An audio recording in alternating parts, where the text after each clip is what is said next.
یہ رات بھی تقریباً 10 بجے کا وقت تھا جو وہ مجبوراً اٹھ کر چادر اوڑھ کر گھر کی دہلیز سے قدم باہر نکال چکی تھی۔ گزرتی رات کے ساتھ سردی کی شدت میں اضافہ ہو رہا تھا، جبکہ باہر گلی میں اندھیرا اور کتوں کے بھونکنے کی آوازیں ماحول کو اور خوفناک بنا رہی تھی۔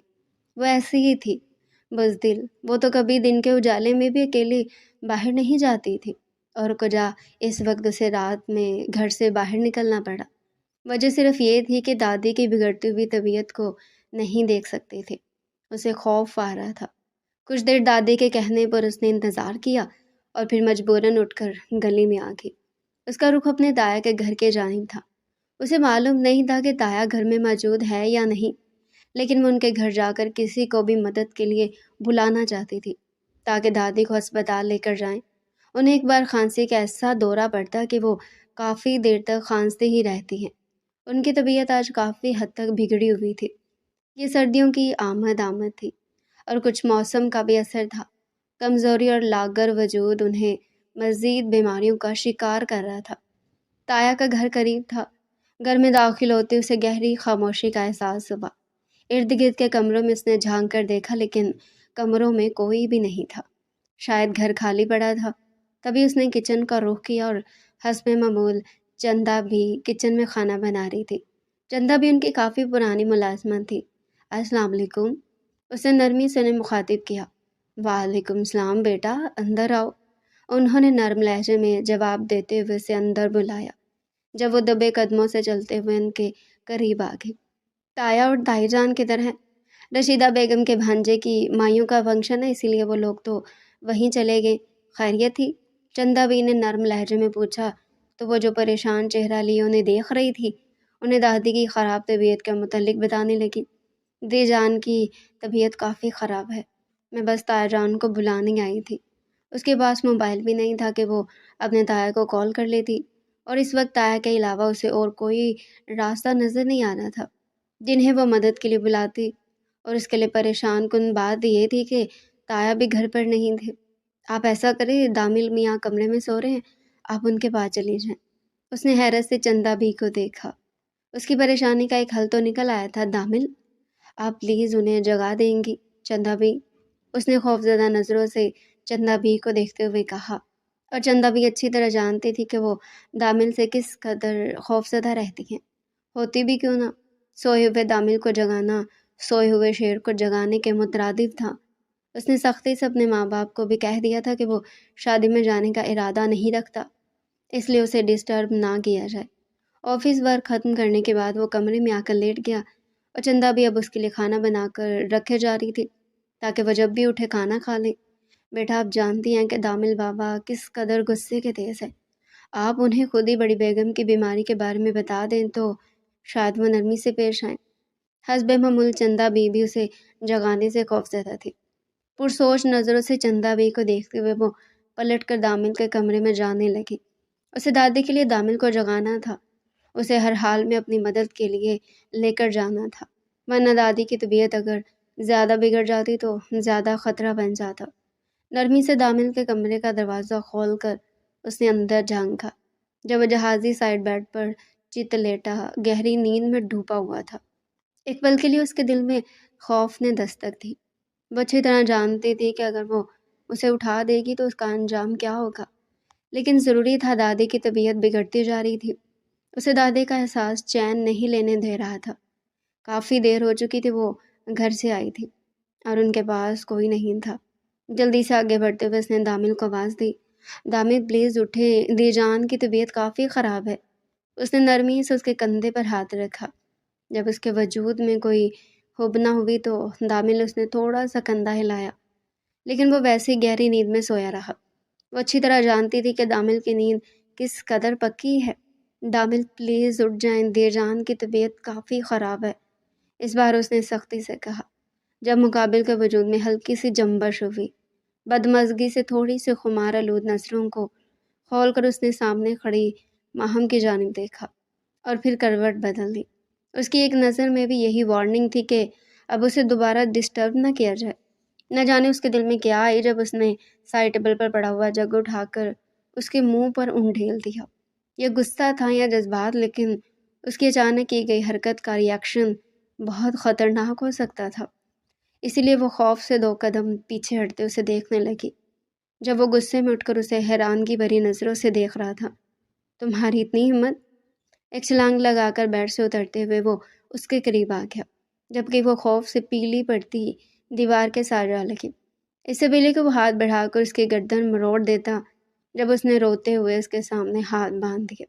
دامل، دی جان کی طبیعت بہت خراب ہے، پلیز میرے ساتھ چلو، جبکہ وہ ابھی تک اس کی بات کی جانب متوجہ نہیں تھا۔ اس کے ذہن پر ابھی تک وہی غصہ سوار تھا جو اس نے دامل پر پانی پھینک کر اسے دلا دیا تھا، بھیگی شرٹ کے ساتھ بھیگے بال جو اس وقت اس کے ماتھے پر بکھرے ہوئے تھے، جبکہ سرخ ہوتی آنکھوں سے وہ سامنے کھڑی ماہم کو دیکھ رہا تھا، جو خوف سے مکمل طور پر زد پڑ چکی تھی۔ اس کی آنکھوں میں نمی پھیلنے لگی جب اس نے ایک بار پھر دامل کو دیجان کی طرف متوجہ کرنا چاہا۔ آج کے بعد اگر ایسی حرکت کی تو میں تمہاری جان لے لوں گا، سمجھی تم؟ انگلی سے وارننگ دیتے ہوئے اس نے اسے آخری بار سمجھایا، جب جلدی سے اس بات میں سر ہلاتے ہوئے اس نے ایک بار پھر دامل کی طرف توجہ دی جان کی طبیعت کی جانب دلائی۔ کچھ بھی نہیں ہوا انہیں، جاؤ تم اپنے گھر، ذرا سی کھانسی کیا ہوتی ہے تم اس گھر کے چکر لگانا شروع کر دیتی ہو۔ وہ شدید غصے میں تھا اور اس وقت اس کی کوئی بھی بات نہیں سن رہا تھا، جبکہ ماہم کو یقین تھا کہ وہ اس کے بلانے پر کبھی بھی ان کے گھر نہیں جائے گا، کیونکہ وہ کبھی بھی ماہم کی بات کو سیریس نہیں لے سکتا۔ آنکھوں میں نمی لیے وہ اس کے کمرے سے باہر نکل آئی، کیونکہ اب بحث و مباحثہ بالکل فضول تھا۔ اسے یہاں آئے ہوئے کافی دیر ہو چکی تھی۔ اس کے دروازے سے باہر نکلتے دامل نے دروازہ سختی سے بند کر دیا، جب اس نے ایک بار پھر پلٹتے ہوئے دروازے کے قریب سے صدا لگائی، دامل، خدا کے لیے میرے ساتھ چل دیں، دی جان کی طبیعت واقعی خراب ہے، میں جھوٹ نہیں بول رہی۔ اس کا لہجہ اچھا خاصا بھیگا ہوا تھا، جبکہ دامل کو جی بھر کر تپ چڑھی۔ اس کے والدین خود چلے گئے تھے اور یہ مصیبت اس کے سر پر مسلط تھی۔ اسے شروع سے ماہم اچھی نہیں لگتی تھی۔ اس کی دبوسی طبیعت، اس کا عدم اعتماد میں ڈوبا ہوا لہجہ، اس کا شرمیلا اور حیادار انداز، یہ سب کچھ اسے جاہل اور گنوار پن لگتا، جسے وہ کبھی بھی قبول نہیں کر سکتا تھا۔ اس سے پہلے کہ وہ مزید اس پر برس پڑتا، جب باہر سے آتی ہوئی چندہ بے کی آواز نے اسے اپنی جانب متوجہ کیا۔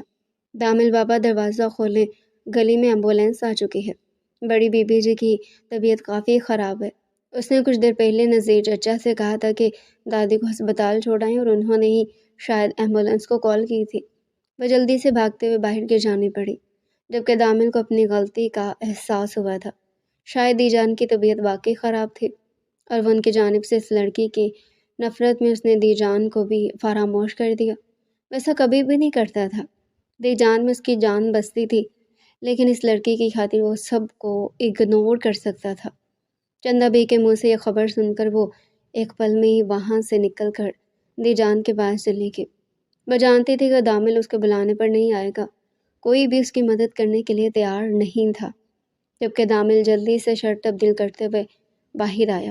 اس کے پیچھے شاید چندہ بی بھی دی جان کی طبیعت معلوم کرنے کے لیے نکل گئی۔ شدید کھانسی کی وجہ سے دی جان کی سانس اٹکنے لگی تھی اور سانس کا مسئلہ اس قدر زیادہ تھا کہ انہیں کبھی کبھار فوری طور پر ہسپتال منتقل کرنا پڑتا۔ اب عمر کا تقاضا بھی تھا کہ دکھوں نے انہیں ہر طرف سے گھیر لیا تھا۔ جہاں وہ ماہم کو لے کر اکیلے گھر میں رہتی تھی، کیونکہ انہیں لگتا تھا کہ اپنے بیٹے کا گھر ان کی وجہ سے کھلا رہ کر انہیں ان کے بیٹے کی یاد دلاتا رہے گا۔ یہ پڑا ہوا بند گھر انہیں کبھی بھی قابل برداشت نہیں تھا۔ امتیاز صاحب سے وہ بے پناہ محبت کرتی تھی اور وہی ان کی چھوٹی اور لاڈلی اولاد تھی، جبکہ جنید صاحب ان کے بڑے اور فرما بردار بیٹے تھے، جبکہ ان کا اکلوتا بیٹا دامل بھی انہیں دل و جان سے عزیز تھا۔ ایمبولینس حقیقت میں ان کے دروازے پر کھڑی تھی اور کافی رش بھی تھا۔ وہ آگے بڑھتے ہوئے گھر میں داخل ہو گیا اور کمرے سے سہارا دے کر وہ دی جان کو باہر لے کر آیا، جن کے چہرے کی رنگت کافی حد تک زرد ہو چکی تھی۔ اس نے موبائل نکالتے ہوئے جلدی سے جنید صاحب کو بھی کال کر دی، کیونکہ اس وقت اسے دادی کی طبیعت کافی خراب لگ رہی تھی۔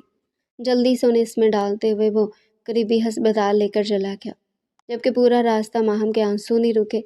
وہ روتے ہوئے زیر لب اپنی دادی کے لیے دعا کر رہی تھی۔ ایک عرصہ اس نے یتیمی اور مسکینی میں گزار دیا، جہاں والد کا سایہ کافی عرصے سے سر سے اٹھ گیا۔ وہیں اس کی ماں بھی کچھ عرصہ بعد ہی چھوڑ کر چلی گئی اور تب سے دی جان نے اس کی ذمہ داری کو اٹھا لیا اور احسن طریقے سے نبھایا۔ انہوں نے اسے پال پوس کر بڑا کیا، جہاں تک پڑھا سکتی تھی پڑھایا، اور اس کے بعد انہیں اسے گھرداری سکھا دی۔ اب وہ دادی کی اکلوتی اور لاڈلی پوتی تھی۔ جنید صاحب ان کے خرچے پانی کا انتظام کیے دیتے اور جتنی بھی مدد ان سے ہوتی ہے وہ اتنی مدد کر دیا کرتے۔ ہسپتال میں لے جاتی دادی کو ایمرجنسی روم میں منتقل کر دیا گیا۔ انہیں آکسیجن لگا کر ابتدائی طبی امداد فراہم کی گئی اور ان کی طبیعت میں کچھ دیر کے بعد بحالی آ گئی۔ جب ڈاکٹر نے اسے باہر آ کر بتایا تب اس نے رونا ختم کیا تھا، جبکہ اس کے روتے ہوئے چہرے کو دامل عجیب نظروں سے دیکھتا رہا تھا۔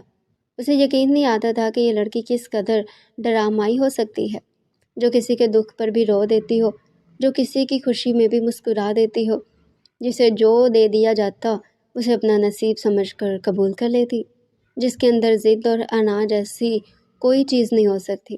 تھوڑی دیر کے بعد آپ مریضہ سے مل سکتے ہیں۔ ڈاکٹر نے اسے خبر سنائی تو وہ کچھ مطمئن ہو گیا۔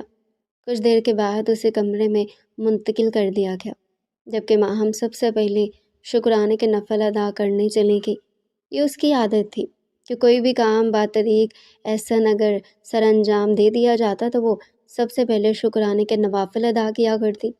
یہ بھی ایک کام ہی تھا کہ اللہ نے اس کی دادی کو ایک نئی زندگی سے نوازا تھا۔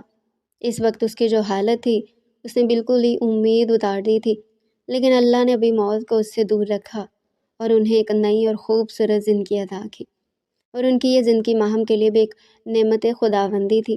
کچھ ہی دیر کے بعد وہ کمرے میں دی جان سے ملاقات کرنے کے لیے گیا، جبکہ دامل کو دیکھ کر وہ حقیقت میں چمک اٹھی تھی۔ انہیں اپنی بیماری بھی بھول گئی۔ اپنے خوبرو پوتے کو دیکھ کر وہ ایسے ہی خوش ہو جایا کرتی، جبکہ دامل نے بھی آگے بڑھتے ہوئے ان کے سینے پر سر ٹکا دیا۔ وہ بھی ان سے بے پناہ محبت کرتا تھا۔ انہوں نے نرمی سے اس کے ماتھے پر اپنے لب رکھتے ہوئے اسے ڈھیروں دعاؤں سے نواز دیا۔ کیا ہو جاتا دی جان آپ کو؟ آخر آپ اتنا بیمار کیوں ہو جاتی ہیں؟ کیا آپ اپنی کیئر نہیں کرتی؟ اس نے ان کے ہاتھ تھامتے ہوئے ان سے ہم دردرانہ لہجے میں پوچھا تو رخشندہ بیگم ہلکے سے مسکرا دی۔ انہیں اس کی جوان آنکھوں میں ہلکی سی فکر صاف نظر آ رہی تھی۔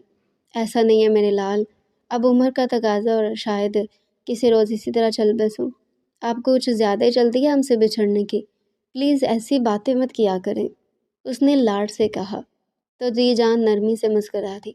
اگر میں مرنے سے پہلے تمہیں ایک وصیت کروں تو تم اس کا خیال رکھو گے؟ انہوں نے نرمی سے اس کے ہاتھ تھام کر بات کا آغاز کیا، جبکہ دامل حیرت سے دی جان کی جانب دیکھ رہا تھا۔ انہوں نے آج تک دامل سے کچھ بھی نہیں مانگا تھا اور نہ ہی اس پر کبھی حکم چلایا، بلکہ وہ ہمیشہ ہی اسے لاڈ اور پیار سے رکھتی تھی۔ کیسی وصیت دی جان؟ اس نے ہلکے لہجے میں پوچھا تو رخشندہ بیگم نے ہاتھ بڑھاتے ہوئے اس کے ہاتھوں کو تھام لیا۔ میں ماہم کو تمہارے سپرد کرنا چاہتی ہوں تاکہ تم ہمیشہ اس کا خیال رکھو اور میں اس کے جانب سے مکمل بے فکر ہو کر مر جاؤں۔ اور ماہم کا نام سنتے ہی جہاں اس کے چہرے کی رنگت بدلی تھی، وہیں دادی کی اگلی بات سن کر اس سے عجیب و غریب حیرت ہوئی۔ آپ کیسی باتیں کر رہی ہیں دی جان؟ یہ کوئی وقت نہیں ان باتوں کا۔ اس نے نرمی سے بات کا دوسرا رخ دینا چاہا۔ یہی ان باتوں کا وقت ہے، کیونکہ زندگی کا کوئی بھروسہ نہیں میرے لال۔ انہوں نے نرمی سے دامل کے چہرے پر ہاتھ رکھا۔ اسے یقین تھا کہ اس کے بابا کسی بھی وقت آتے ہوں گے۔ وہ ابھی تک اس گلٹ میں تھا کہ اس کی دیر کی وجہ سے دادی کی طبیعت کافی خراب ہوگی اور وہ ان کی جانب سے لاپرواہ ہو گیا، اس لیے وہ ان کے ساتھ کافی نرمی سے پیش آ رہا تھا، ورنہ شاید ماہم کے نام پر وہ بھڑک اٹھتا۔ اس سے پہلے کہ جنید صاحب کمرے میں داخل ہوتے وہ جلدی سے اٹھ کر کھڑا ہو گیا۔ ٹھیک ہے، ہم اس بات کو بعد میں ڈسکس کریں گے، ابھی آپ ریسٹ کریں اور بابا کے سامنے آپ کچھ نہیں کہیں گے۔ اس نے اپنی جانب سے انہیں تاکید کی کہ وہ دوبارہ اس بات کو مت دہرائیں، لیکن رخشندہ بیگم اس کے چہرے پر پھیلی ہوئی بیزاری کو اچھی طرح نوٹ کر چکی تھی۔ انہیں اندازہ تھا کہ دامل کبھی بھی ان کی بات نہیں مانے گا۔ انہیں اب ہر حال میں یہ بات جنید صاحب کے کان میں ڈالنی تھی اور انہیں ماہم کی سپردگی کا کام سونپنا تھا۔ تھوڑی دیر کے بعد وہ دوبارہ کمرے میں داخل ہوا تو اس کے ساتھ جنید صاحب اور رشیدہ بیگم بھی تھی۔ جنید صاحب جلدی سے ان کی جانب بڑھے، جبکہ ان کے پیچھے کمرے میں ماہم داخل ہوئی۔ السلام علیکم تایا ابو، اس نے نرمی سے انہیں سلام کیا تو جنید صاحب نے پلٹ کر نرمی سے اس کے سر پر ہاتھ رکھا۔ اس کی روئی روئی سرخ آنکھوں کو غور سے دیکھ رہے تھے۔ وہ اچھی طرح جانتے تھے کہ کہ وہ رخشندہ بیگم سے کس قدر لگاؤ رکھتی ہے۔ ان کی جدائی کو وہ کبھی بھی برداشت نہیں کر پائے گی۔ وہ رات جیسے تیسے انہوں نے ہاسپٹل میں کاٹ لیا اور دوسرے دن ہی رخشندہ بیگم نے ہاسپٹل سے گھر جانے کی تکرار۔ شروعات بھی وہ ہر حال میں گھر خود کو کمفرٹیبل محسوس کرتی تھی اور کسی بھی حال میں یہاں نہیں رک سکتی تھی۔ جنید صاحب نے ڈاکٹر سے بات کی اور ڈاکٹر نے انہیں ڈسچارج کر دیا۔ ویسے اب ان کے پھیپھڑوں میں کافی انفیکشن پھیل چکا تھا اور کافی حد تک وہ ختم ہو چکے تھے۔ اب ان کا یہی وقتی علاج تھا، تھوڑی سی میڈیسن جس سے انہیں وقتی طور پر سکون مل جاتا اور کچھ ہی دنوں کے بعد وہ دوبارہ اسی طرح دھم گھٹنے کا شکار ہو جاتی۔ اس روز جنید صاحب انہیں گھر ہی لے کر آئے۔ ایک بار پھر وہ کوئی خطرہ مول نہیں لے سکتے تھے۔ وہ نہیں جانتے تھے کہ کب کیا ہو جائے اور ان کی لاپرواہی سے اپنی ماں کو کھو بیٹھے۔ کم سے کم کسی بھی وقت اگر مسئلہ خراب ہو جاتا ہے تو وہ اپنے ماں کے نزدیک تو ہوں گے۔ اور اسی شام ایک بار پھر گھر کے سبھی بڑوں کے سامنے انہوں نے ایک بار پھر اسی بات کا ذکر کیا کہ ماہم اور دامن کو ایک دوسرے کے ساتھ منسوب کر دیا جائے تاکہ وہ اگر مر بھی جائیں تو انہیں اس بات کا یقین ہو کہ ماہم محفوظ ہاتھوں میں سونپ دی گئی ہے۔ اور ان کی بات سن کر ایک بار پھر دامل بھڑک اٹھا۔ جنید صاحب نے اسے تیکھی نظروں سے گھورا تو وہ خاموش ہو گیا، لیکن کھانا چھوڑتے ہوئے وہ کمرے میں چلا گیا تھا۔ کمرے کے سبھی لوگ جانتے تھے کہ وہ ماہم سے کس قدر کھار کھاتا ہے۔ اسے ماہم جیسی لڑکیاں کبھی بھی پسند نہیں۔ وہ خود اعتماد لڑکیوں کو پسند کرتا ہے جو ماڈرن اور خود اعتماد اور ہر حال میں اس کے شانہ بشانہ قدم سے قدم ملا کر ان کے ساتھ کھڑی رہیں۔ جبکہ ماہم اتنا پڑھی لکھی بھی نہیں تھی۔ آپ فکر کیوں کرتی ہیں اماں؟ آپ جیسا چاہیں کہ بالکل ویسے ہی ہوگا، بے فکر رہیں آپ۔ جنید صاحب نے نرمی سے اپنی ماں کے ہاتھ پر ہاتھ رکھتے ہوئے انہیں یقین دلایا کہ وہ ماہم کا فیصلہ بالکل اسی طرح کریں گے جیسا وہ چاہتی ہیں، اور انہیں اپنے بیٹے کی بات پر یقین تھا۔ وہ بے یقینی سے اپنے کمرے میں چکر کاٹ رہا تھا۔ اسے یقین نہیں تھا کہ اس کا باپ اتنی سنگ دلی کا مظاہرہ کرے گا اور اس کی مرضی جانتے ہوئے بھی اس کے خلاف فیصلہ دے دے گا۔ وہ کبھی بھی ماہم کو برداشت نہیں کر سکتا تھا، جبکہ اس کے چہرے پر پھیلی ہوئی بیزاری اور اس کی بھٹکتی ہوئی طبیعت کو دیکھ کر وہاں بھی خوف کا شکار تھی۔ اسے یقین تھا کہ وہ اسے کبھی بھی پسند نہیں آئے گی اور وہ نہیں چاہتی تھی کہ دی جان اسے اس رشتے میں باندھ کر جائیں۔ ان کے بقول وہ انہیں محفوظ ہاتھوں میں سونپ رہی تھی، لیکن وہ اچھی طرح جانتی تھی کہ دامل کے ساتھ اس کی زندگی کیسے گزرے گی۔ دامل کے پاس اور کوئی راستہ نہیں تھا، اس لیے وہ اپنی ماں کے کمرے میں گیا۔ اس کے پاس صرف اس کی ماں حمایت کے طور پر موجود تھی۔ وہ اچھی طرح جانتا تھا کہ اس کی ماں بھی ماہم اور رخشندہ بیگم سے اتنی ہی نفرت کرتی ہے جتنی کہ وہ چاہتا ہے۔ وہ دی جان سے پیار کرتا تھا، لیکن ماہم کو کبھی بھی قبول نہیں کر سکتا تھا۔ وہ کمرے میں داخل ہوا تو ماں کے بگڑے ہوئے چہرے کے تاثرات دیکھ کر اسے اندازہ ہو گیا تھا کہ وہ خود بھی اس رشتے کے لیے تیار نہیں ہے۔ یہ سب کچھ کیا ہے ماما؟ آپ اچھی طرح جانتے ہیں کہ میں اس لڑکی کو پسند نہیں کرتا، جبکہ وہ بھی جیسے دامل کے انتظار میں تھی۔ تمہارے باپ نے ساری زندگی اپنی ماں کی فرما برداری کی ہے اور اب بھی انہی کی فرما برداری میں آ کر اس لڑکی کو ہمارے سر پر بٹھانا چاہتے ہیں۔ لیکن تم میری بات سنو دامل، تم وہی کرو گی جو میں کہوں گی۔ انہوں نے تیزی سے آگے بڑھتے ہوئے دامل کے ہاتھوں کو تھام لیا۔ اس کے بال سنوارتے ہوئے وہ اسے وہی باتیں سکھا رہی تھی بچپن سے سکھاتی چلی آئی تھی۔ تم کبھی بھی اس لڑکی سے شادی کے لیے حامی نہیں بھرو گے اور یہ میرا حکم ہے۔ اس سے پہلے کہ وہ مزید کچھ کرتے، جب کمرے میں جنید صاحب کو آتا ہوا دیکھ کر ان دونوں کی زبان کو خاموشی کا تالا لگ گیا۔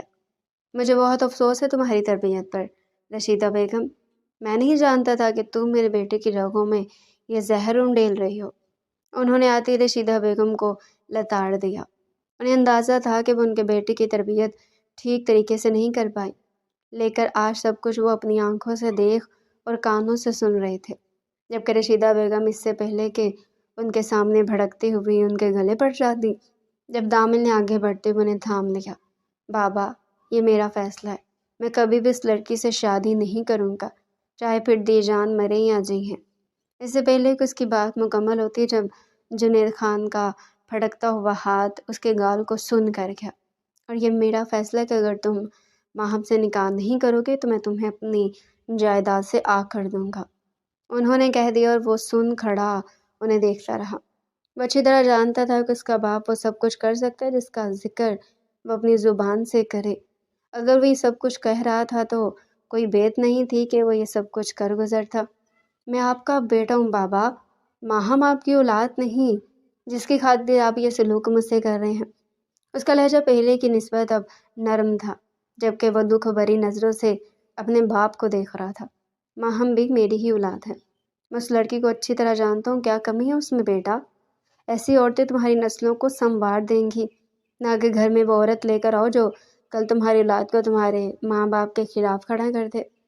انہوں نے کہتے ہوئے ایک نظر رشیدہ بیگم پر ڈالی جو سرخ چہرہ لیے انہیں ہی گھور رہی تھی۔ باپ کی بات سن کر دامل خاموشی سے کمرے میں چلا گیا۔ اسے یقین ہو چکا تھا اگر اس کے باپ نے اس بات کا ارادہ کر لیا تو اس کا نکاح ماہم سے ہوگا تو ہر حال میں ہوگا۔ اس وقت وہ جتنے غصے میں تھا وہ کچھ بھی برداشت نہیں کر رہا تھا۔ گاڑی نکال کر وہ گھر سے ہی باہر چلا گیا اور اس وقت اس کی گاڑی سڑکوں پر گھوم رہی تھی، جبکہ ذہن میں مسلسل عجیب و غریب سوچیں اور الجھنیں پھیلی ہوئی تھی۔ ان سوچوں اور الجھنوں کا سب سے بڑا مرکز تھی بسمہ، جس کے ساتھ وہ زندگی جینے کے خواب دیکھ رہا تھا، اور وہ یہ بھی اچھی طرح جانتا تھا کہ بس ماوس کے ساتھ کافی لوئل ہے اور اسے بہت چاہتی ہے۔ اگر وہ آج بیچ راہ میں اسے چھوڑتے ہوئے اس بات کا اقرار کرے کہ وہ کسی اور کا ہونے جا رہا تو یقیناً بسمہ خود کو ختم کر لے گی، اور وہ ایسا نہیں چاہتا تھا۔ اسے بسمہ کی آنکھوں میں اپنے لیے صرف محبت دکھائی دیتی تھی۔ اس رات وہ کافی دیر سے گھر لوٹا، آتے ہی اپنے کمرے میں اوندھے منہ بیڈ پر لیٹ کر سو گیا۔ اس کا ذہن اس وقت جتنی الجھنوں کا شکار تھا، ان تمام الجھنوں کا حل صرف اور صرف نیند تھی، اور اسے اس وقت ایک پرسکون نیند کی ضرورت تھی۔ اگلی صبح کی الجھنوں کو وہ بعد میں دیکھ لیتا۔ گھر میں پھیلی ہوئی کشیدگی کو ماہم اچھی طرح محسوس کر رہی تھی۔ اس کے بس میں کچھ نہیں تھا۔ وہ اچھی طرح جانتی تھی کہ بدعمل کی زندگی میں وہ لڑکی ثابت نہیں ہو سکتی جس لڑکی کا خواب اس نے دیکھ رکھا ہے۔ وہ ایک دبوسی لڑکی ہے، ایک غیر اعتماد سی جس سے باہر نکلتے ہوئے بھی کسی مرد کے سہارے کی ضرورت ہوتی ہے، جبکہ وہ ایسی لڑکی کو چاہتا ہے جو خود اپنے آپ میں ایک بہادر مرد ہو، جسے کسی کے سہارے کی ضرورت نہ ہو، بلکہ وہ خود اپنا بوجھ اپنے کندھوں پر اٹھا سکتی ہو۔ لیکن اس کے بس میں کچھ نہیں تھا، اس لیے اس نے چپ چاپ دادی کی خدمت کا فیصلہ کیا۔ وہ صرف اور صرف ان کے ساتھ وقت گزارنا چاہتی تھی، ان کے پاس رہنا چاہتی تھی۔ جنید صاحب نے گھر میں یہ فیصلہ کرتے ہوئے اعلان کر دیا کہ جمعہ کا روز نماز جمعہ کے بعد دامل اور ماہم کا نکاح سادگی سے کروا دیا جائے گا۔ اسی رات ان دونوں کی رخصتی بھی ہو جائے گی۔ گھر کے چند افراد اور ارد گرد سے کچھ ہی گھروں کو بلا کر دعوت طعام کا بھی انتظام کیا جائے گا، اور یوں خاموشی سے یہ سلسلہ ختم ہو جائے گا۔ اور ان کے فیصلے کے آگے رشیدہ بیگم بھی خاموش تھی۔ انہیں یقین تھا کہ ان کا بیٹا نکاح کے بعد بھی کبھی بھی ماہم کو نہیں اپنائے گا، اور اس طرح وہ اس قدر ذلیل کر دیں گی کہ اسے خود اس گھر سے جانا پڑے۔ وہ خود کو جنید صاحب کے مد مقابل لا کر مزید غلط ثابت نہیں کر سکتے تھے، جبکہ جنید صاحب کا فیصلہ سنتے ہوئے جہاں دی جان پر مسرت نظروں سے انہیں دیکھتی رہ گئی، وہی دامل نے ارادہ کر لیا تھا کہ وہ ایک بار شہر جا کر بسمہ سے ضرور ملاقات کرے گا۔ وہ اسے سامنے بیٹھ کر یہ خبر دینا چاہتا ہے کہ نہ کہ فون پر، ویسے تو آئے روز اس کا بسمہ سے رابطہ ہوتا رہتا، لیکن وہ اسے مل کر یہ سب کچھ بتانا چاہتا تھا، کچھ بھی اس سے مخفی نہیں رکھنا چاہتا تھا۔ اس شام وہ اپنے کمرے میں موجود تھا جب کمرے کے دروازے پر ہلکی سی دستک ہوئی۔ آ جائیں۔ اسے لگا جیسے چندہ بھی اسے کھانے کے لیے بلانے آئی ہے، اسی لیے نرم لہجے میں کہتے ہوئے وہ دروازے کو دیکھنے لگا، لیکن آنے والی ماہم کو دیکھ کر اس کے چہرے کے زاویے اچھے خاصے بگڑ چکے تھے۔ تم یہاں کیا کرنے آئی ہو؟ اس نے کھڑے ہوتے ہی برجستہ سوال کیا، اور اس کے چہرے کے بگڑے ہوئے تاثرات دیکھ کر ماہم کی ساری ہوا نکل گئی۔ 2 قدم بے اختیار ہی پیچھے ہٹتے ہوئے اس نے آہستگی سے اسے آپ نے آنے کا مقصد بتایا۔ میں صرف آپ سے کچھ لمحے بات کرنا چاہتی ہوں۔ اس کی آواز بالکل نرم تھی، جبکہ وہ حیرت سے اسے دیکھ رہا تھا۔ یہ رشتہ میری مرضی کی بنا پر نہیں ہوا۔ میں جانتی ہوں آپ خوش نہیں ہیں، لیکن یہ دادی اور تایا ابو کا فیصلہ ہے۔ اس سے پہلے کہ اس کی بات مکمل ہوتی، جب دامل نے آگے بڑھتے ہوئے اسے سختی سے بازو سے جھنجھوڑ کر اپنے قریب کر لیا۔ یعنی میں تمہیں جانتا ہی نہیں ہوں۔ میں اچھی طرح جانتا ہوں کہ تمہارے دل میں مجھے پانے کے لیے کتنی آگ لگی ہے۔ میں تم جیسی لڑکیوں سے واقف ہوں جو معصومیت کا لبادہ اوڑھ کر صرف اور صرف رشتوں کو استعمال کرتی ہیں۔ تم نہیں دی جان کے ذہن میں یہ بات ڈالی ہوگی، جبکہ اس نے بے اختیار ہی نفی میں سر ہلایا۔ اس کی آنکھوں میں آنسو چمکنے لگے تھے۔ وہ صرف دامل کو یقین دہانی کروانے آئی تھی، لیکن دامل سے اسے اس قدر سخت رویے کی امید نہیں تھی۔ دامل نے اپنی بات مکمل کرتے ہوئے اسے دروازے کی جانب دھکیل دیا۔ آج کے بعد مجھے اپنے کمرے میں نظر نہ آنا، اور وہ خاموشی سے اسے دیکھتے ہوئے پلٹ گئی۔ اس کے دل کے کسی کونے میں اس بات کا احساس ضرور جاگا تھا کہ اس نے اس معصوم سی لڑکی کے ساتھ غلط نہیں کیا، اور پھر دوسرے لمحے اس نے اس احساس کو سختی سے دبا دیا۔ اس کے ساتھ بھی اچھا نہیں ہو رہا تھا، وہ لڑکی اسی قابل تھی۔ مقررہ روز میں ابھی 2 روز باقی تھے۔ اسے ہر حال میں بسمہ سے ملاقات کر کے اسے اپنی زندگی کے اس فیصلے سے متعلق آگاہ کرنا تھا۔ اس کے بعد جو بسمہ کا فیصلہ ہوتا وہ اسے قبول کر لیتا، اور اسی مقصد کے لیے اس روز شہر جا کر اس نے بسمہ کو ملاقات کے لیے بلا لیا۔ گھر کی چھوٹی موٹی تیاریوں کو جنید صاحب خود دیکھ رہے تھے، جبکہ عورتوں کی شاپنگ کے لیے انہوں نے رشیدہ بیگم سے کہہ دیا، اور وہ مان بھی گئی۔ وہ زیادہ تر ان کے متضاد نہیں چلتی تھی، اپنے غصے کا اظہار کرتی لیکن پھر نارمل ہو جاتی اور سب کچھ حالات کے سپرد کر دیتی۔ اس چمکتے دمکتے کیفے میں اس وقت بسمہ مرکز نگاہ بنی ہوئی تھی۔ وہ اس قدر حسین لگ رہی تھی کہ اسے دیکھتے ہی دامل کو ایک بار پھر اسے کھو دینے کے خسارے کا احساس شدت سے جاگا۔ اورنج کلر کی شرٹ میں اس کا دھودیا وجود چاند کی طرح چمک رہا تھا۔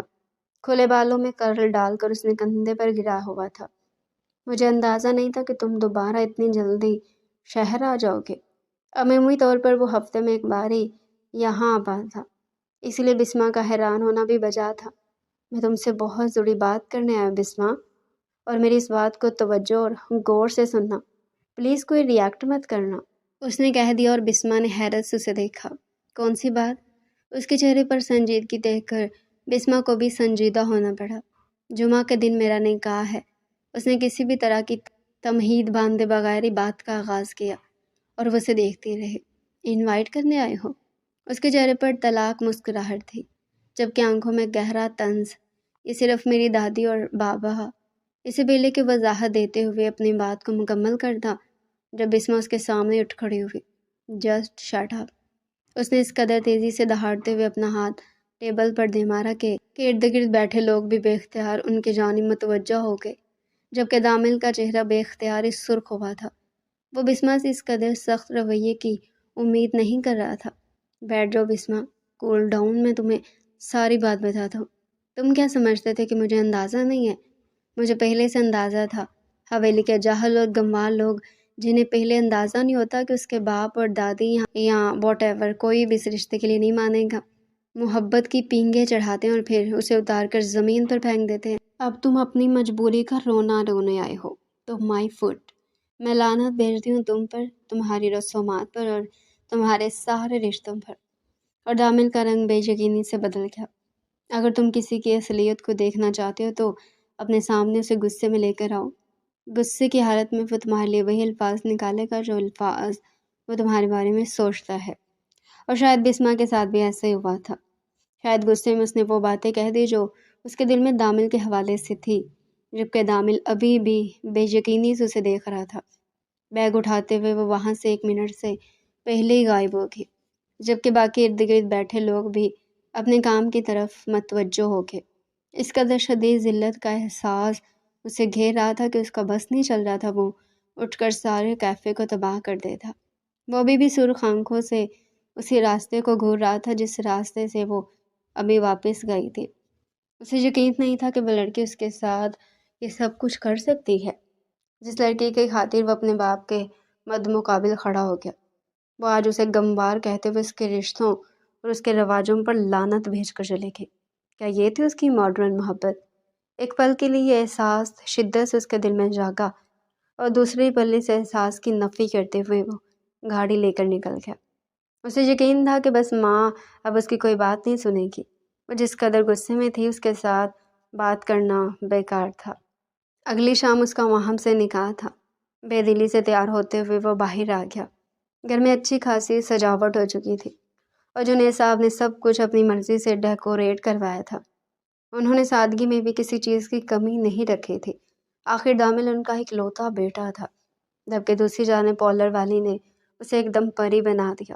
وہ خوبصورت اور معصوم تو پہلے ہی تھی، لیکن زندگی میں پہلی بار اسے اس قدر میک اپ کروایا تھا، اور اس میک اپ نے ہی اسے اس قدر حسین روپ بخشا کہ وہ کافی دیر آئینے میں خود کو دیکھتی رہ گئی۔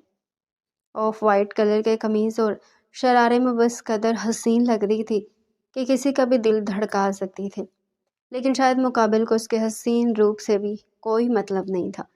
اس کے ذہن میں ابھی تک بسمہ منڈلا رہی تھی، جس نے نہ صرف اسے بلاک کر دیا تھا بلکہ اس کے ساتھ ہر قسم کا رابطہ بھی ختم کر دیا۔ اسے خود اس بات کا احساس تھا کہ اس نے نہ صرف بسمہ کے ساتھ غلط کیا بلکہ اپنی پوری زندگی بھی برباد کر دی، لیکن شاید جو کچھ مقدر میں تھا وہی ہونا تھا۔ وہ کبھی بھی دو کشتیوں کا مسافر نہیں ہو سکتا تھا۔ اگر وہ ماہم کو بیوی کا درجہ نہیں دیتا تو کبھی بسمہ کے ساتھ بھی دوبارہ مراسم نہیں قائم کر سکتا تھا۔ وہ نہیں چاہتا تھا کہ اس کی زندگی بھی تباہ اور بسمہ بھی اس کی تباہ شدہ زندگی کی لپیٹ میں آ جائے۔ ایجاب و قبولیت کے مراحل میں بھی اس کے دل عجیب سی وسوسوں کا شکار تھا۔ بے دلی اور بیزاری چہرے پر سجائے وہ اس کے پہلو میں بیٹھا تھا، جبکہ وہ اپنے ڈوبتے ہوئے دل کو تھام کر اس کے ساتھ ایسے مضبوط رشتے میں منسلک ہو رہی تھی جس کے بعد اس سے اندازہ نہیں تھا کہ وہ رشتہ کس راہ پر گامزن ہونا تھا۔ نکاح کے بعد گھونگھٹ ہٹا کر ماہم کو اس کے پہلو میں لا کر بٹھا دیا گیا۔ ہر نظر اس پر اٹھتی ہوئی رشک زدہ تھی، لیکن مقابل نے بس ایک نظر اس کے بے پناہ حسین چہرے کو دیکھا اور اگلی پل نظر ہٹا لی۔ حسن ہی سب کچھ نہیں ہوتا۔ شام کے قریب تقریب کا اختتام ہوا اور اسے دامن کے کمرے میں منتقل کر دیا گیا۔ اس کا ذہن عجیب الجھنوں کا شکار تھا۔ دل کی تیز دھڑکن، عجیب خدشات اس کے ذہن کو اپنی لپیٹ میں لے چکے تھے۔ نہ جانے وہ شخص اس کے ساتھ کیا سلوک کرتا۔ رشیدہ بیگم نے اسے پہلے ہی کہہ دیا تھا کہ اسے اپنی اوقات میں رکھے۔ اگر اسے سر چڑھا لے گا تو شاید وہ اس پورے گھر پر حکمرانی کے خواب دیکھنے لگے، جبکہ دوسری جانب اس کے باپ نے گلے لگاتے ہوئے اسے یقین دلایا تھا کہ ماہم جیسی لڑکی اس کی زندگی کو جنت بنا دے گی۔ اسے ابھی کوئی اچھا اندازہ نہیں تھا، دے جان کی خواہش پوری ہوگی اور اس کے دل میں بس یہی بدگمانی تھی، نہ جانے یہ بزرگ مرتے مرتے ان کی زندگیوں کو کیوں جہنم بنا کر جاتی ہیں۔ کافی دیر وہ دوستوں کے درمیان بیٹھا رہا۔ اس کا کمرے میں جانے کا کوئی ارادہ نہیں تھا، اور دوستوں کے چلے جانے کے بعد مجبوراً اسے اٹھ کر کمرے میں جانا پڑا۔ کمرے میں داخل ہوتے ایک ناخوشگوار سے احساس نے اسے گھیر لیا۔ کمرے کے وسط میں وہ سجی سجائی دلہن اس کی منتظر تھی، ایک ایسی دلہن جس کی خواہش اس نے کبھی نہیں کی تھی۔ قدم قدم چلتے ہوئے وہ اس کے قریب چلا آیا۔ اس کا ہوش ربا حسن اسے کچھ پل چونکنے پر مجبور کر رہا تھا، لیکن اگلے پل اس نے نفرت سے نظروں کو پھیر لیا، جبکہ ڈرتے ڈرتے ماہم نے پلکیں اٹھا کر اس کی جانب دیکھا۔ میں تمہیں کبھی بھی اپنی بیوی کے طور پر قبول نہیں کر سکتا، میں کسی اور سے محبت کرتا ہوں۔ اس کے الفاظ نہیں تھے، گویا کوئی زہر تھا جو اس کی رگوں میں انڈیلا جا رہا تھا۔ اسے اندازہ تھا وہ اس کے ساتھ نکاح نہیں کرنا چاہتا، لیکن کہیں نہ کہیں اس کے دل میں یہ بات جناب لے چکی تھی کہ شاید نکاح کے بعد وہ اسے قبول کر لے۔ تم ہمیشہ میری زندگی میں آ کر اس فیصلے پر پچھتاؤ گی، میں تمہیں کبھی بھی قبول نہیں کر سکتا، یاد رکھنا۔ اس کا لہجہ بالکل دھیما تھا، لیکن اس کے چبا چبا کر نکالے گئے الفاظ کسی کو بھی اپنی قسمت سے نفرت کرنے پر مجبور کر سکتے تھے۔ اس سب میں میرا کوئی قصور نہیں ہے، قصور تمہارا ہے، تم ہی قصوروار ہو، نہ تم پیدا ہوتی اور نہ ہی میرے گلے میں باندھ دی جاتی، اس نے کہہ دیا، اور وہ نم آنکھوں سے اسے دیکھتی رہی۔ اس کے خواب، اس کے سارے خوبصورت خیالات ایک پل میں ٹوٹ کر چکنا چور ہو گئے۔ سب کچھ ختم ہو چکا تھا، اور سب کچھ اس شخص نے اپنے ہاتھوں سے ختم کر دیا۔ اس سے پہلے کہ وہ مزید اسے سمجھانے کی کوشش کرتی، جب آگے بڑھتے ہوئے اس نے ماہم کو سختی سے اٹھا کر بیڈ سے نیچے لا کھڑا کیا، جبکہ اس کی اس قدر سختی پر وہ بوکھلا اٹھی تھی۔ 1 منٹ سے پہلے یہ حلیہ چینج کرو اور اس کمرے سے باہر چلی جاؤ، کیونکہ میں تمہیں ایک پل بھی یہاں برداشت نہیں کر سکتا، اس نے کہہ دیا، اور وہ نم آنکھوں سے اسے دیکھتی رہی۔ یہ ذلت کی انتہا تھی اور اس انتہا تک وہ جانا نہیں چاہتے تھے۔ خدا کے لیے، میں یہاں سے باہر نکل کر کہاں جاؤں گی؟ آپ میرے ساتھ جو بھی کریں کمرے میں کریں، لیکن باہر نہیں۔ ہاں، تم یہاں سے باہر جانا کیوں چاہو گے؟ تمہیں یہیں رہنا ہوگا میرے پاس، آخر تمہیں سہاگ رات بھی تو منانی ہے۔ جس کے لیے تم نے اتنا بڑا کارنامہ سر انجام دیا۔ اب اس کے لفظوں میں اور لہجے میں طنز بھرا ہوا تھا، وہ طنز جو جلا کر خاک کر دینے کی حیثیت رکھتا ہے، جبکہ وہ ایک پل میں بے اختیاری اس سے دور ہو گئی۔ میں ایسی لڑکی نہیں ہوں، اس نے جن لفظوں سے کہا تھا، مقابل نے سختی سے کمر سے ہاتھ رکھ کر تھامتے ہوئے اسے اپنے قریب کر لیا۔ دونوں کے ساتھ سے بے اختیاری ایک دوسرے کے چہرے پر پڑنے لگی۔ تو پھر آج واضح کر ہی دو کہ تم کیسی لڑکی ہو۔ تو ہم جیسی لڑکیاں صرف اسی مطلب کو پورا کرنے کے لیے نکاح کرتی ہیں۔ جبکہ وہ حیرت سے اس پڑھے لکھے شخص کو دیکھ رہی تھی، جو یہ مطلب بھی نہیں جانتا تھا کہ وہ اب اس کی بیوی ہے، اس کے نکاح میں ہے، اور اس کی تذلیل دراصل وہ اپنی تذلیل کر رہا ہے۔ ایک پل بھی اگر تم یہاں رکی تو میں تمہارے ساتھ وہ کروں گا جسے تم سوچ کر بھی پناہ مانگتی رہو، اس نے کہہ دیا، اور وہ خوفزدہ نظروں سے دیکھتے ہوئے اس سے دور ہو گئی۔ 1 منٹ سے پہلے اس نے اپنا حلیہ تبدیل کیا، اور جانے سے پہلے اس نے رحم بھری نظروں سے پلٹ کر ایک بار اس شخص کو دیکھا تھا جس کی آنکھوں میں اس کے لیے ذرا برابر رحم نہیں تھا۔ وہ نہیں جانتی تو اس کا خونی رشتہ دار ہونے کے باوجود وہ اس سے اس قدر نفرت کیوں کر رہا تھا، حالانکہ وہ دونوں بڑوں کے فیصلے کی بھیڑ چڑھا دیے گئے تھے۔ کافی دیر وہ دروازے کے باہر کھڑی روتی رہی۔ اسے اندازہ نہیں تھا کہ اسے اب کہاں جانا چاہیے، کیا کرنا چاہیے۔ وہ شاید اس وقت اپنی حالت کے بارے میں کسی کو آگاہ نہیں کر سکتی تھی۔ ایک پہلی رات کی دلہن جو اپنے شوہر کے کمرے میں لاتعداد خوابوں اور حسین جذبات لے کر گئی، اور اسے اس قدر بے رحمی سے ٹھکرا دیا گیا کہ وہ دروازے کے بعد کھڑی اپنی حالت پر رو رہی تھی۔ کسی کو بھی اس یتیم لڑکی پر رحم آ سکتا تھا۔ بالآخر نہ چاہتے ہوئے بھی قدم بڑھاتے ہوئے وہ دیجان کے کمرے کی طرف چلی گئی۔ وہ اس وقت جائے نماز پر بیٹھی تسبیح پڑھ رہی تھی۔ اس وقت اسے اپنے کمرے میں آتا ہوا دیکھ کر وہ شاید انہیں اس کی حالت کے بارے میں احساس ہو چکا تھا۔ نرمی سے اسے اپنے قریب بٹھا کر انہوں نے اس کے چہرے پر پھونک ماری۔ نہ ہی اس نے کچھ بتانے کی ضرورت محسوس کی تھی، اور نہ ہی دیجان نے کچھ پوچھا۔ شاید انہیں اندازہ تھا کہ ان کے پوتے کو وہ اپنے کمرے میں پسند نہیں آئی، اس لیے اس نے اسے اپنے کمرے سے باہر نکال دیا۔ مرد کا دل ایک شیشے کی طرح ہوتا ہے، اور شیشے میں اپنا عکس ظاہر کرنے کے لیے اس کے قریب ہونا پڑتا ہے، اس پر پھیلی ہوئی گرد کو صاف کرنا پڑتا ہے، اس کو ہر وقت اپنی آنکھوں میں بسا کر رکھنا پڑتا ہے۔ وہ جیسا بھی ہے تمہارا شوہر ہے، آج نہیں تو کل وہ تمہیں ضرور قبول کر لے گا۔ نکاح کے رشتے میں بہت طاقت ہوتی ہے میری جان، انہوں نے تسلی دیتے ہوئے اسے کہہ دیا، اور اس نے آگے بڑھتے ہوئے نرمی سے دیجان کے نرم آغوش میں اپنا سر رکھ دیا۔ اس کی آنکھوں سے آنسو لڑک کر اس کے بالوں میں جذب ہو رہے تھے۔ نہ اس نے ماں باپ کا سایہ دیکھا اور نہ ہی کوئی بہن بھائی۔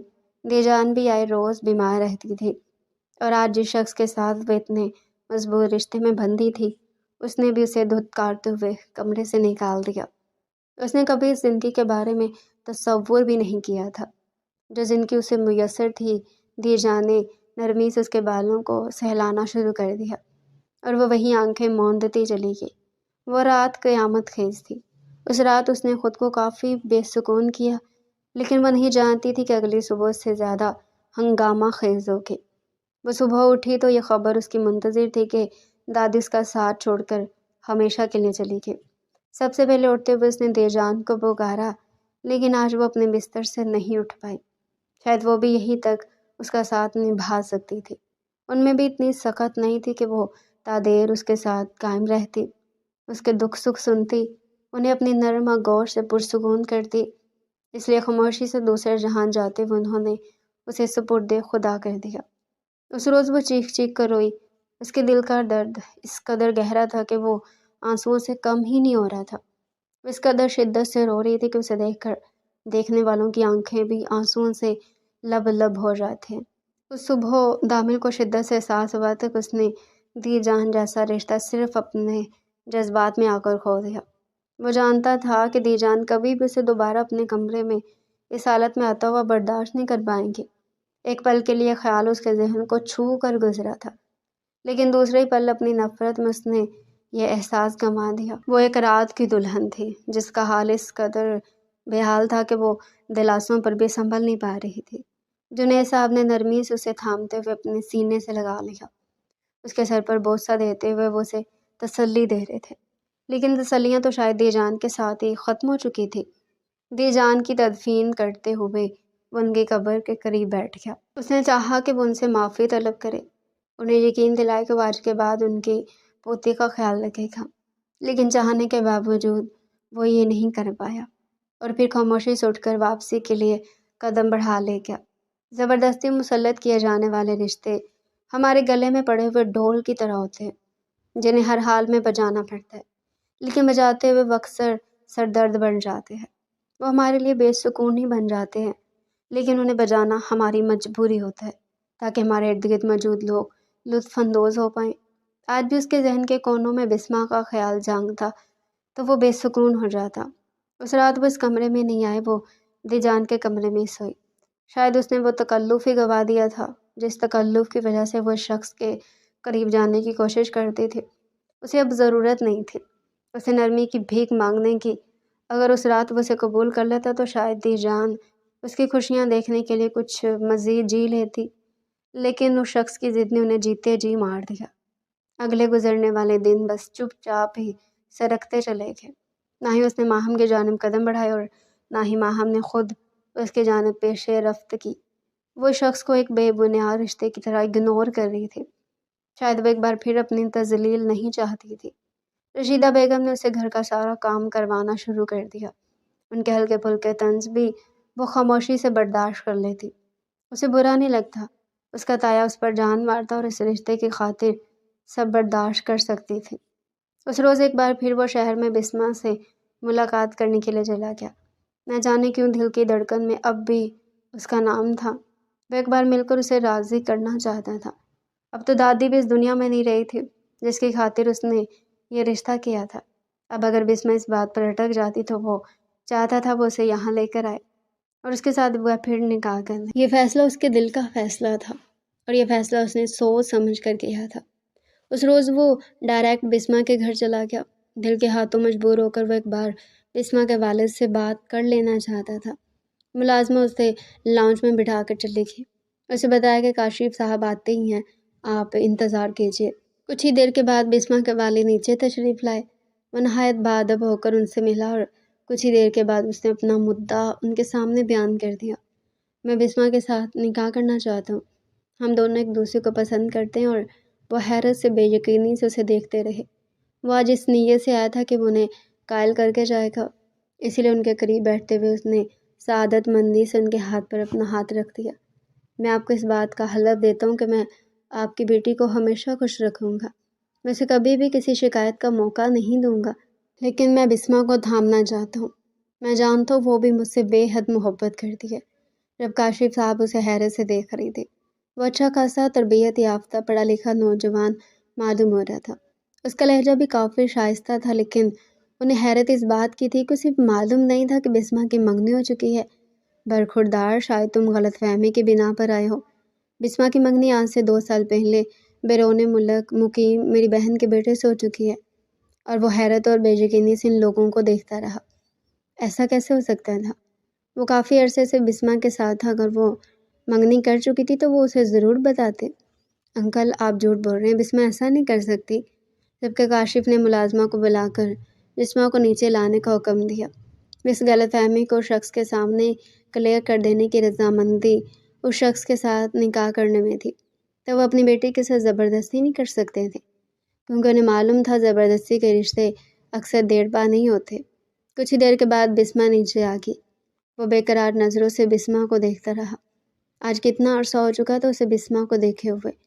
وہ نہ ہی اس سے بات کرتی تھی اور نہ ہی پہلے کی طرح کوئی اپنا پن تھا۔ بسمہ کو دیکھتے ہوئے وہ جلدی سے کھڑا ہو گیا۔ بسمہ، میں تمہارا ہاتھ تھامنے کے لیے آیا ہوں۔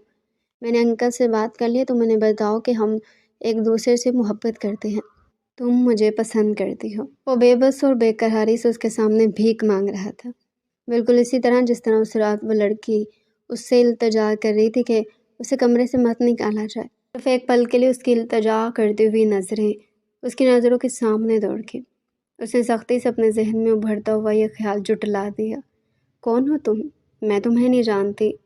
بسمہ کے الفاظ نہیں تھے، گویا کوئی زہر تھا۔ وہ اس کی محبت میں گرفتار تھا اور وہ اسے پہچاننے سے انکار کر رہی تھی۔ ایسے مت بولو بسمہ، ناراضگی چلتی رہتی ہے، لیکن یہ وقت ناراضگی ظاہر کرنے کا نہیں ہے۔ کاشف بس ان دونوں کے تاثرات دیکھ رہا تھا جب بسمہ اس کے قریب آتے ہوئے اسے انجان نظروں سے دیکھنے لگی۔ بابا، یہ گاؤں کا کوئی گنوار شخص ہے جو میرے پیچھے پڑا ہے۔ شادی شدہ ہونے کے باوجود میرے دروازے پر میرے ساتھ کی بھیک مانگنے کے لیے کھڑا ہے۔ آپ تو جانتے ہیں ایسے لوگوں کو۔ اس کی تذلیل انداز، اس کی تحقیر بھری باتیں، یہ سب کچھ اس کے لیے ایسا تھا جیسے اس بلند و بالا مکان کی چھت اس کے سر پر آ گری ہو۔ اس روز وہ پچھلے قدموں سے پلٹتا چلا گیا۔ اس کا دہرایا گیا سلوک اس کے سامنے واضح ہو گیا۔ کاشف عظیم ایک بہترین شخصیت کا مالک انسان تھا۔ اس نے نہ صرف مہمان نوازی کو نبھاتے ہوئے اس کے ساتھ اچھا رویہ اختیار کیا، بلکہ اس کی غلط فہمی کو بھی بسمہ کے سامنے کلیئر کر دیا۔ لیکن بسمہ اس نے اس کے ساتھ جو کچھ کیا اسے وہ تعمر بھولنے والا نہیں تھا۔ سب کچھ ایک پل میں ختم ہو گیا۔ صرف ایک پل لگا اور اس کی بنی بنائی دنیا تباہ و برباد ہو گئی۔ اس نے خوابوں کا جس قدر عظیم محل سجایا تھا اسے گرنے میں دیر نہیں لگی۔ اس نے بسمہ کے لیے کیا کچھ نہیں کیا۔ دادی کا دل دکھایا، باپ کے مد مقابل کھڑا رہا، اور اس لڑکی کے ساتھ کیا سلوک کیا جو لڑکی اسے اپنا سب کچھ مان چکی تھی۔ کتنا اذیت ناک تھا وہ، اتنا اکتا چکی تھی کہ اس نے اپنے آپ حق کو دہرانا ہی چھوڑ دیا۔ اس نے ہر وہ تمنا ہی چھوڑ دی جس تمنا کے لیے وہ کوشش کر سکتی تھی۔ اس رات وہ گھر آیا تو کافی دیر ٹیرس پر کھڑا سگریٹ پھونکتا رہا۔ اس کی آنکھوں سے نہ چاہتے ہوئے بھی آنسو گر رہے تھے۔ محبت کی اذیتوں میں مبتلا ہونے سے کون بچا ہے؟ محبت نے کس پر شدت سے وار نہیں کیا، اور یہ وار اتنا اذیت ناک تھا کہ وہ اس کی اذیت سے بچ نہیں پایا۔ بے قراری پل پل بڑھتی جا رہی تھی۔ اس کے اندر صرف گھٹن پھیلی ہوئی تھی، اور بالآخر تنگ آ کر وہ کمرے سے باہر چلا گیا۔ بے اختیار اس کی نظریں دی جان کے کمرے پر جم سی گئی۔ اس رات اس نے بھی اسے ایسے ہی دھتکارا تھا۔ نہ جانے پھر وہ کیسے سکون میں آئی۔ نہ چاہتے ہوئے بھی قدم بڑھا کر وہ اس کے کمرے میں چلا گیا۔ اس نے دستک دینا ضروری نہیں سمجھا۔ کمرہ کھولتے اس نے دیکھا وہ دی جان کی مخصوص جگہ پر جائے نماز بچھا کر تسبیح پڑھ رہی تھی۔ ایک پل کے لیے اسے یوں لگا جیسے اس کے سامنے دی جان اپنے شفیق چہرے کے ساتھ بیٹھی ہیں۔ اس کے معصوم چہرے پر بھی ایسا ہی نور اور سکون تھا جیسا نور دی جان کے چہرے پر پھیلا ہوا تھا۔ دعا مکمل کرتے اس نے پلٹ کر دروازے کی جانب دیکھا اور اس شخص کو اپنے سامنے کھڑا دیکھ کر حیرت زدہ رہ گئی۔ کیا دعائیں اتنی جلدی قبول ہو جایا کرتی ہیں؟ اسے اپنے سامنے رونما ہونے والے اس معجزے پر یقین نہیں آ رہا تھا۔ اس سے پہلے کہ وہ کھڑی ہو جاتی، وہ نرمی سے اس کے قریب آ کر اس کی گود میں سر رکھ کر لیٹ گیا۔ اسے ایسا لگا جیسے وقت میں ایک بار پھر خود کو دہرایا تھا، جیسے کچھ عرصہ پہلے وہ دی جان کے پاس ٹوٹی بکھری حالت میں آئی اور پھر ان کی گود میں سر رکھ کر لیٹ گئی۔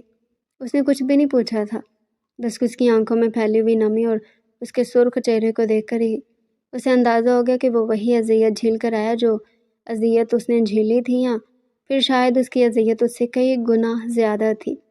وہ نرمی سے ہاتھ بڑھا کر آہستگی سے اس کے سر میں انگلیاں چلانے لگی۔ وہ آہستہ آہستہ اس کے بالوں کو سہلا رہی تھی اور وہ سکون سے آنکھیں موندتا چلا گیا۔ ایک پل میں ساری اذیتیں اس کے دماغ سے نکلتی چلی گئی، ساری الجھنیں جیسے سلجھنے لگی۔ وہ اپنی پرسکون مخروطی انگلیوں سے اس کے بالوں کو نہیں، اس کی الجھنوں کو سلجھا رہی تھی۔ اس کی آنکھوں سے آنسوؤں کے 2 قطرے گر کر اس کے بالوں میں جذب ہو گئے۔ جمع ہم نے نرمی سے اس کی آنکھیں پونچھتے ہوئے اس کے ماتھے پر لبیں رکھ دیے۔ اذیتیں تعدیر نہیں رہا کرتی، یہ بہت جلدی ختم ہو جاتی ہیں، اور وہ اذیتیں جنہیں دل میں ناسور بنا کر پال لیا جائے، ان میں سے ریستہ ہوا مادہ ہمیں پل پل تکلیف دیتا ہے۔ اس نے آہستگی سے آنکھیں کھول کر دیکھا، کیا اذیتیں خود کو ایک بار پھر دہراتی ہیں؟ اس کا سوال بے اختیار تھا۔ جمع ہم نرمی سے اسے دیکھ کر مسکرائی۔ ہاں، لیکن اذیت دینے والوں کے لیے، اذیت سہنے والوں کے لیے نہیں۔ میں نے تمہیں اذیت دی اور بدلے میں مجھے اذیت ملی۔ اس کے سامنے ہلکا سا قرار کر گیا اور اس نے نرمی سے پلکوں کو جھکا لیا۔ اس اذیت کے بعد اس سے بڑی راحت کیا ہو سکتی ہے کہ آپ میرے سامنے ہیں؟ اس نے اعتراف کیا اور وہ کافی دیر اسے دیکھتا رہا۔ وہ اسے جاہل کہا کرتا تھا، لیکن وقت نے شاید اسے ان سب سے زیادہ سمجھدار بنا دیا تھا۔ اس نے نرمی سے اس کا ہاتھ تھامتے ہوئے لبوں سے لگا لیا۔ واقعی کچھ زخموں پر اگر بر وقت مرہم نہ لگائے جائے تو وہ ناسور بن جاتے ہیں، آہستہ آہستہ ہمارے دل و دماغ پر حاوی ہو کر ہمیں مریض بنا دیتے ہیں، ایک ایسا لا علاج مریض جسے شفا یابی نہیں ملتی، اور آخر میں اس کا مقدر موت بن جاتی ہے۔ سو اس لیے اس نے اپنے زخموں پر اس نرم و گداز لڑکی کا مرہم رکھ دیا۔ اسے یقین تھا کہ وہ اس کے سارے زخموں کو ناسور نہیں بننے دے گی، جبکہ دوسری جانب ماہم بس خوبصورتی سے مسکراہٹ سجائے اسے نرم نگاہوں سے دیکھتی رہی۔ دادی نے کہا تھا کہ شوہر کا دل آئینے کی طرح ہوتا ہے، اگر اس میں اپنا عکس قائم رکھنا ہے تو اس کے ارد گرد رہنا پڑے گا، اس پر موجود گرد کو صاف کرنا پڑے گا تاکہ وہ دھندلا نہ ہو۔ وہ چاہتی تھی کہ اس کے ہر زخم کا مرہم بن کر اس کے سامنے رہے تاکہ کوئی بھی اس کے آئینے میں اپنا عکس نہیں بنا پائے۔ اس کا شوہر اس کی جنت تھی۔ اس روز کے بعد اس نے اسے پا لیا۔ اس محبت کا آغاز انہوں نے دوستی سے کیا، دوستی سے پسندیدگی اور پھر محبت کا حسین مرحلہ جسے طے کرنے کے بعد کوئی بھی انہیں ایک دوسرے سے جدا نہیں کر پاتا۔ چند دنوں تک رشیدہ بیگم نے کافی ہلچل مچائی۔ وہ نہیں چاہتی تھی کہ وہ ماہم کو اپنی بیوی کے طور پر قبول کرے، لیکن پھر اسے مستقل طور پر اس کے ساتھ کھڑا رہتے دیکھ کر انہوں نے بھی قدم پیچھے ہٹا لیے۔ ہو سکتا ہے کبھی کبھار ماں ساس کے درجے پر فائز ہو کر تھوڑی سی خود غرضی دکھائے، لیکن اس کے اندر موجود ممتا خود غرض نہیں ہو سکتی۔ وہ اپنے اندر موجود محبت کو کبھی زیادہ دیر تک نہیں چھپا سکتی، اور ان سب محبتوں پر ماہم کا حق بنتا تھا۔ ایک عرصہ صرف صبر اور خدمت گزاری کے بدلے خدا نے اسے حسین محبتوں سے نوازا تھا۔